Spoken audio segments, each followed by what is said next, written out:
જૂનાગઢમાં કેશોદ પાલિકા દ્વારા પીજીવીસીએલની બાકી નીકળતી રકમ વ્યાજ સાથે 1.98 કરોડની રકમની ચૂકવણી કરી હતી, જ્યારે કેશોદ પાલિકા હસ્તકના 25 જેટલા વીજ કનેક્શનોની વીજ બિલની રકમ ભરપાઈ ન કરતા પીજીવીસીએલ દ્વારા ઉઘરાણી કરવામાં આવતી હતી, જેમાં પાલિકા હસ્તકના 25 વીજ કનેક્શનો પૈકી 2 વીજ કનેક્શનો પીજીવીસીએલ દ્વારા પરમાનન્ટ રદ કરવામાં આવ્યા, ત્યારે પાલિકામાં છેલ્લા 8 વર્ષથી ચડત વ્યાજ સાથે વીજ બિલનું તમામ લેણું ચૂકતી કરતા પીજીવીસીએલ અધિકારીઓએ આભાર માન્યો હતો.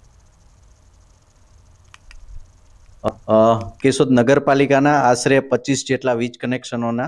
2015ના વર્ષથી જે બાકી લેણા હતા, જે આશરે 1,98 લાખ જેટલી માતબાર રકમ બાકી હતી.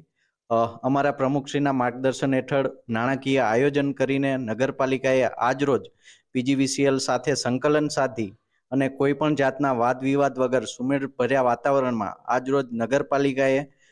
પીજીવીસીએલને 1,98 લાખ જેટલી જે બાકી રકમ હતી, જે વર્ષોથી ખેંચાતી આવતી હતી, તે ડીપીસીની રકમ સાથે નગરપાલિકાએ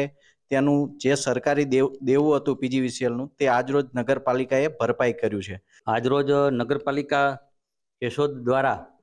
વોટર વર્ક્સના 25 જેટલા કનેક્શનોની જે રકમ ખેંચાતી આવતી હતી લાંબા સમયથી, એમનો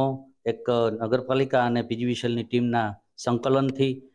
એક જ શોટમાં વન શોટમાં ચૂકવણું કરી દેવામાં આવેલ છે. સ્થાનિકના ધારાસભ્યશ્રી, નગરપાલિકાના પ્રમુખશ્રી, નગરપાલિકા ચીફ ઓફિસરશ્રી, એમની એકાઉન્ટ ટીમ, એ તમામનો પીજીવીસીએલ વતી હું આભાર માનું છું.